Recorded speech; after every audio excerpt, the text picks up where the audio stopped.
Por mais esse culto, meu Deus, que é de louvor, adoração ao Senhor. Nesse momento, Senhor, nós estamos gratos, Senhor, pela chuva, pelo sol, pelo ar que respiramos. Muito obrigado, Senhor, que até aqui só tem nos ajudado, sustentado, Senhor, e cuidado de cada um de nós, Senhor. Pai, nesse momento, meu Deus, eu te peço, meu Deus, que o Senhor possa estar entrando, Pai, em providência, meu Deus, sobre essas pessoas, meu Deus, que tem esses atos, meu Deus, que vai sobre as crianças, Pai, que eles venham, meu Deus, mudar esses corações, Senhor, Amém, Pai. Senhor, tem misericórdia. Pai, tome as autoridades, Senhor, coloca, Pai, na mente e no coração dessas autoridades, Senhor, para eles estar mais ativos, Senhor, sobre esses atos dessas pessoas, meu Deus, essas pessoas que estão malignas, meu Deus, Pai, Pai, que o Senhor possa, meu Deus, estar assim, meu Deus, intercedendo, tirando todo esse mal no nome de Jesus, Amém, Pai. Senhor.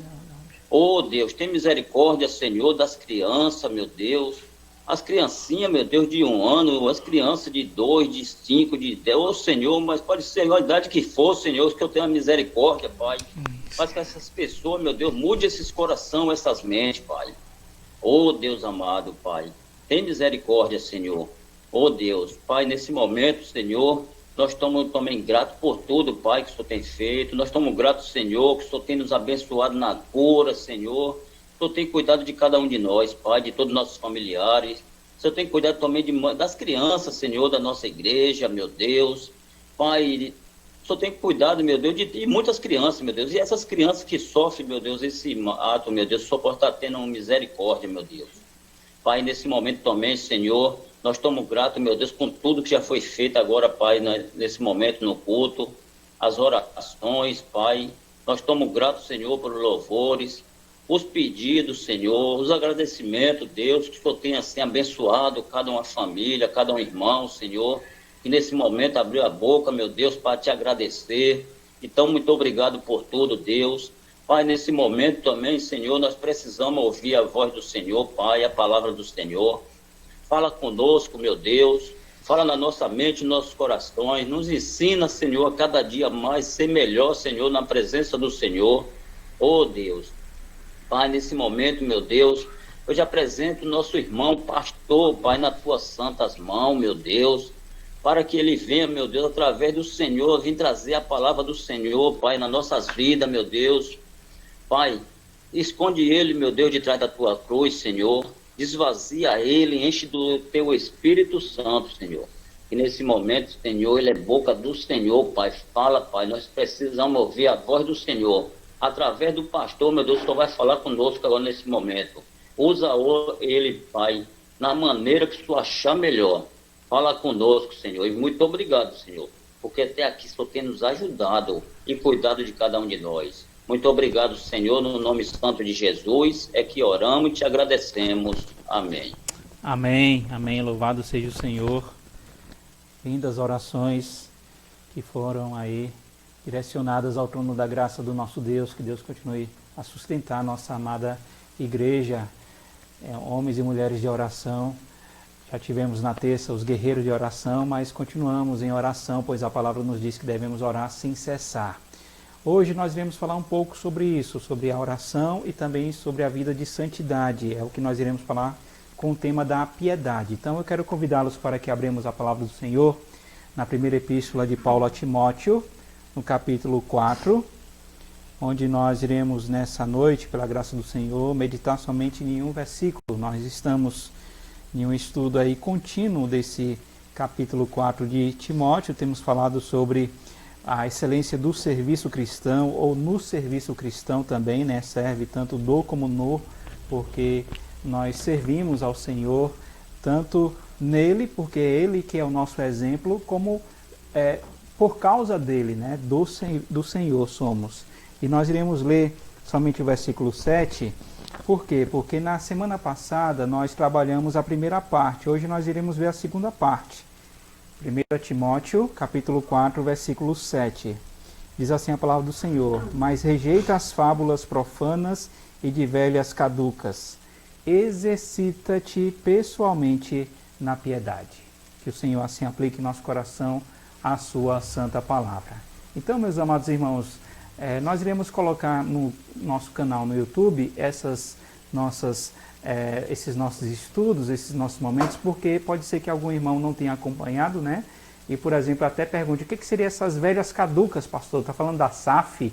Aqui não, nós falamos que tem a ver com aqueles contos, né? As velhinhas contavam questões, né, do contexto cultural delas, lá no primeiro século, referindo-se também a histórias fantasiosas, e as crianças que são crédulas, né, inocentes, acabam caindo no conto da carochinha, como diz o outro, né, nos contos totalmente de fábula, literalmente. Nós falamos que fábula significa mito, e Paulo vai dizer também lá na sua segunda epístola, no capítulo 4, versículo 4, recusarão a dar ouvido à verdade, entregando-se às fábulas. Então, há pessoas que, em vez de pegar o alimento sólido que está aqui na palavra do Senhor, acabam se entregando às fábulas. E Paulo se refere também, não quero antecipar, mas no próximo estudo nós iremos ver que tem a ver também com os falsos mestres, como nós já estudamos em alguns estudos anteriores. E na semana passada, meus irmãos, só para efeito de recapitular, nós falamos, né, como diz o reverendo Augustus, que tais histórias, aqui não é história com H, né, fidedigna, é história que tem a ver com fábulas, né, promoviam controvérsias em vez de edificação do povo de Deus na fé. Por isso que há uma advertência de Paulo, né, para que Timóteo realmente faça com que as pessoas rejeitem essas fábulas. E aí nós podemos perceber na semana passada que nós falamos pelo menos de 3 pontos importantes para rejeitarmos, na nossa época, os mitos. Devemos, primeiro, nos assegurar de que devemos manter conversações boas e produtivas, né? Veja o seu contexto, as pessoas com que você conversa. Segundo, devemos nos afastar das mentiras e falar a verdade em amor. E por último, devemos investigar os erros em suas raízes, né? As fake news, e ao mesmo tempo saber daquilo que nos dá esperança, da razão da nossa esperança, como diz o apóstolo Pedro. Então foi isso que nós vimos na semana passada, e isso aqui serve somente para recapitular, e depois nós iremos disponibilizar também esse estudo lá no YouTube. E o nosso texto, pastor? O nosso texto começa com a ordem, veja aí, no final do versículo 7, exercita-te pessoalmente na piedade. E a palavra exercita-te é a palavra gymnasium, né? Que é lá no Chile, inclusive até hoje eles usam, não é ginásio não, é gimnásio. Por quê? Porque tem a ver exatamente com exercício físico. Então, essa palavra é interessante porque nós também usamos o ginásio de esportes, não é isso? Ginásio de esportes. Então, Paulo está dizendo exatamente para se exercitar. Exercitar no quê, pastor? Diz o texto que deve ser na piedade. Piedade significa aqui a atitude correta para esse Deus que é santo em uma percepção com aquilo que é santo também. Então, Paulo já falou isso lá no capítulo 2, versículo 2, né, que devemos orar pelas nossas autoridades para que tenhamos vida tranquila e de piedade. E aí ele vai falar também no capítulo 3, no capítulo 6, várias partes do capítulo 6. Depois, na sua segunda epístola, ele fala, a Tito ele fala também. Então, é uma palavra que ele vai recorrer várias vezes, e é uma palavra que nós usamos também, né? Senhor, dá-nos uma vida piedosa, uma vida santa, uma vida que condiz com a santidade do Senhor. Então, designa piedade, né? A atitude religiosa no sentido mais profundo, que tem a ver com a verdadeira reverência a Deus, que advém do conhecimento dele. Então, quanto mais conhecemos a Deus, mais conhecemos o nosso coração e mais devemos viver uma vida de santidade. Então, Paulo queria que seu filho na fé, Timóteo, também tivesse uma vida santa, uma vida que fosse agradável a Deus. Esse deve ser o nosso alvo também, não somente o dever de Timóteo, é o nosso alvo também. O cristão, né, deve correr para alcançar essa piedade. Se alguém perdeu esse alvo, já tem perdido o seu ministério. Por que ministério? Porque a palavra que Paulo vai dizer lá no início, né, ele vai dizer para que sejamos diáconos. E a palavra bom ministro, veja aí no versículo 6, também já tivemos um estudo sobre isso. Expondo essas coisas aos irmãos, serás bom ministro de Cristo. Então, essa deve ser a nossa função. Como diáconos, como servos e servas do Senhor, devemos viver uma vida piedosa. Eu quero, meus irmãos, agora no meio do nosso estudo, indicar uma leitura para os irmãos. Tem vários textos bons, né, sobre a piedade, mas há um teólogo chamado Riley e um teólogo contemporâneo chamado Joel Bick, né? O Joel Bick é pastor nos Estados Unidos. Se você gosta de ver vídeos bons na internet, pode colocar aí, né? Ele é americano, é Joel Bick, né? A pronúncia é diferenciada. Ele tem muitas coisas boas já traduzidas em português. Então ele pegou esse livro do Riley, né? Que é um pastor já falecido, e ele vai fazer esse tema, cultivando a santidade. Então ele vai trabalhar esse versículo também que nós temos aqui. Olha o que ele vai dizer. Santidade e trabalho encontram-se também intimamente relacionados. Por que também? Porque no texto ele está falando de uma temática que nós também temos levado em consideração, que é o trabalho e a oração. Orare et labutare, que é um termo em latim que fala da oração e do trabalho, da labuta, né? É um termo calvinista também, que nos fala, inclusive o Bick, ele vai usar esse exemplo, que é que nem o remo, né? Você está remando e tem os dois remos nas mãos. Se você só rema com um lado, você vai ficando dando do círculo, né? Se é só oração, você vai ficar dando do círculo. Se é só trabalho, você vai ficar dando do círculo. Então, são os dois remos aqui, né? Então, você vai usar essa expressão. Os dois remos nas mãos, ou seja, oração e trabalho. Isso é interessante, meus irmãos, porque tem gente que fala assim, a igreja presbiteriana é uma igreja que só enfatiza o estudo. Realmente, é a igreja mais centrada na Bíblia. Mas a nossa igreja também é a igreja de oração. Não sei se os irmãos perceberam, mas no decorrer da nossa reunião, eu enfatizei algumas orações, nós vimos o coração sendo aberto diante do Senhor, porque nós devemos orar da forma correta. Então, a igreja que quer realmente servir ao Senhor da forma correta, ela deve ser firme teologicamente, doutrinariamente falando, e firme em oração. Senão a gente vai ficar dando círculos, como diz ele. Então, ele vai falar sobre isso, né? E aí ele vai usar o sinônimo para piedade com a palavra santidade, que na verdade tem um pouco a ver também, né? A santidade, ela não é alcançada instantaneamente. Ela nos chama para uma vida disciplinada. Por isso a ideia do exercício. Olha o que ele vai dizer mais para frente.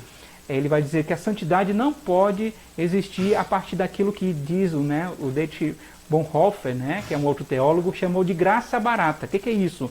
É a graça que perdoa sem exigir arrependimento e obediência. É o que nós temos visto na nossa geração. As pessoas querem a graça de Deus, mas não querem arrependimento e não querem obediência.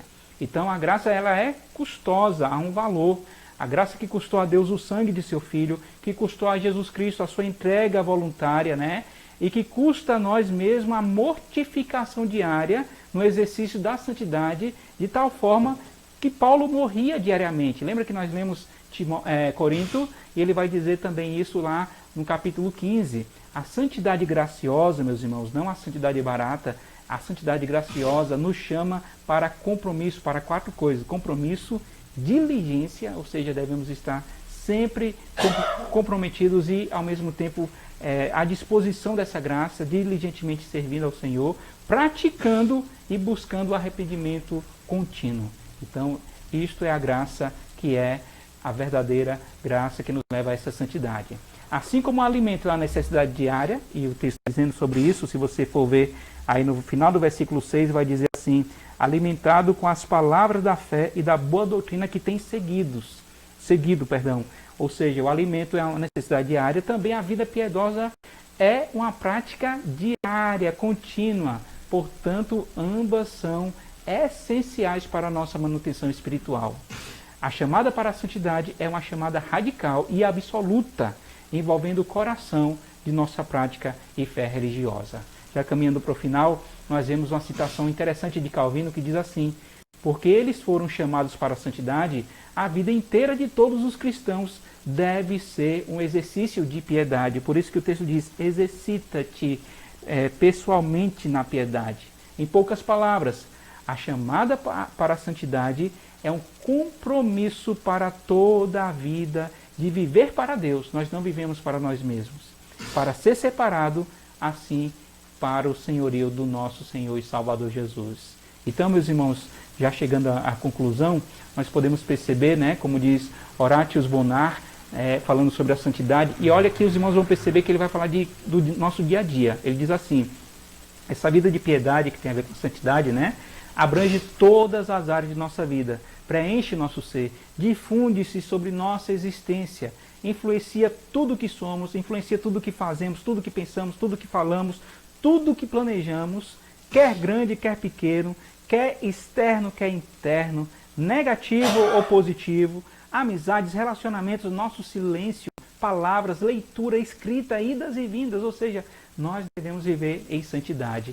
E assim, já para aplicar o nosso coração, o apóstolo Paulo escrevendo, já que estamos falando dele, né, a igreja de Éfeso, e olha que Timóteo foi pastor ali em Éfeso, ele vai falar exatamente dessa mudança prática. Porque os irmãos podem falar, sim, pastor, eu entendi, né, a vida de santa diante do Senhor, mas e daí? E o meu dia a dia? Paulo vai deixar, olha, quem roube, não roube mais. Se você é ladrão, não seja mais ladrão. Olha o que ele vai dizer. Vamos ler o texto? Peço que os irmãos acompanhem a leitura que farei, de Efésios 4. Eu quis ler a partir do versículo 22, só para a gente já perceber que está se falando sobre a santidade. Efésios 4, 22 até o capítulo 5, os 2 primeiros versículos. Diz assim, no sentido de que, quanto ao trato passado, ou seja, está falando do passado, né? Vos despojais do velho homem, tira essa roupa suja. Não é santidade que a gente está falando, uma vida piedosa, uma vida santa. Despojai do velho homem que se corrompe segundo as suas concupiscências do engano. E vos renoveis, Efésios 4, 23, veja aí. E vos renoveis no espírito do novo entendimento, do vosso entendimento, e vos revistais do novo homem, criado segundo Deus em justiça e retidão, precedentes da verdade. Aí agora ele vai falar da prática. Por isso, olha o mentiroso, a mentirosa, deixando a mentira, fala o quê? Cada um a verdade com o seu próximo. Por quê? Porque nós somos membros um dos outros. Está vendo a questão prática? Quem é mentiroso, mentirosa, não faça mais isso. Até porque a gente sabe quem é o pai da mentira, né, meus irmãos? Irai-vos e não pequeis, não se ponha o sol sobre a vossa ira, nem dê lugar ao diabo. Então, nós sabemos que há iras que tem a ver com coisas justas, que devemos buscar a justiça de Deus, mas não devemos viver em pecado, não devemos dar lugar ao diabo, isso é prática. Por exemplo, a ira que vem ao nosso coração sobre injustiças, isso é necessário. Quando a gente, não quero ser repetitivo aqui, mas a gente orou sobre o que tem acontecido, né?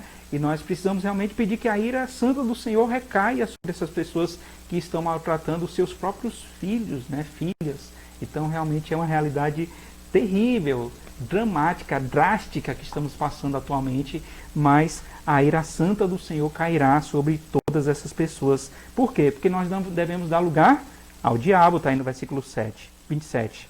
Olha o 28 que eu falei do ladrão. Quem era ladrão, quem furtava, não furte mais. Antes, está vendo? O contrário, trabalhe.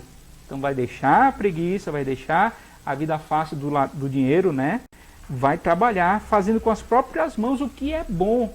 Antes era matar, né? Agora fazer só o que é bom. Né? E isso para quê? Para que tenha com que acudir a si próprio? Não, mas necessitado. Está vendo da vida prática, o ajudar o próximo. Que mais? Agora, mais uma vez falando da boca, né? Não mais da mentira, mas os palavrões. Não saia da vossa boca nenhuma palavra torpe, e se unicamente o que for boa para edificação. Cuidado com a língua, a palavra do Senhor nos exorta várias vezes, conforme a necessidade, e assim transmita graça aos que os ouvem, né? Lembra que a gente cantou o cântico no início, né? Bendito seja Deus que não rejeita a oração, nem aparta de mim a sua graça, essa graça que é melhor que a vida. Então devemos transmitir graça. E diz mais, versículo 30, e não entristeçais o Espírito de Deus. Nós sabemos que o Espírito Santo habita em nós, e ele tem ciúmes, ele é uma pessoa, no qual fostes selados para o dia da redenção. Longe de vós, olha as pessoas amarguradas, as pessoas coléricas, as pessoas iracundas, as pessoas do pavio curto, gritaria, as pessoas que blasfemam, longe de vós, tudo isso, bem como aí Paulo vai resumir tudo, toda a malícia, ele vai colocar tudo no balaio só. Aí ele vai dizer, antes, versículo 32, sede uns para com os outros. Aí vem uma lista boa, meus irmãos, de dádivas que devemos aplicar no nosso coração, benignos, compassivos, perdoando-vos uns aos outros, como também Deus em Cristo vos perdoou. E aí ele vai terminar falando do nosso alvo, nosso objetivo. Sede, pois, imitadores de Deus como filhos amados. E aí, andemos em amor, como Cristo nos amou e se entregou a si mesmo por nós, como oferta e sacrifício a Deus em aroma suave. Veja como isso tem a ver com prática. Sim, pastor, mas me fale aí pelo menos de 4 pontos sobre essa vida prática.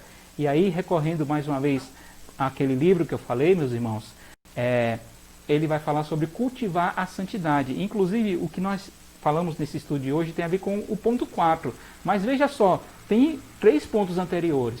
E se a gente quer viver uma vida piedosa, a gente deve, em primeiro lugar, conhecer e amar a palavra de Deus. Não somente conhecimento intelectual, mas coração, colocar em prática, viver a palavra do Senhor. Em segundo lugar, use os sacramentos do batismo e da Santa Ceia de forma diligente, como meios de graça para fortalecer sua fé em Cristo Jesus. Esse mês, se Deus quiser, já tivemos no mês de junho, né? Em julho, infelizmente, não tivemos, mas se Deus quiser, nós iremos retornar, nem que seja nos lares, porque a proibição do decreto também é local, né? Não se pode ter alimento na igreja. Não sei se os irmãos perceberam no decreto da prefeitura fala sobre isso, mas nas casas nós estamos fazendo, tem sido a minha prática, a irmã Valdelice tem levado, a irmã Trindade também, então, se Deus quiser nós iremos fazer isso, inclusive, cadê a irmã Nete? Se Deus quiser, segunda-feira a gente vai estar lá, levando a Santa Ceia, principalmente a nossa irmã Eliana, né, que já tem um tempinho que tem afastado de nós, então, vamos fazer isso. O que mais? Terceiro lugar, considere-se como mortos para o domínio do pecado. O pecado já não tem mais domínio sobre nós.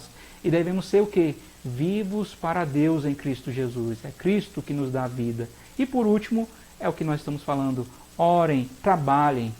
É a oração, um remo de um lado, e do outro lado o trabalho, o serviço, na dependência de Deus, para a santidade, vivendo para a sua glória. Que Deus assim nos abençoe. E antes de terminar, já quero fazer um convite.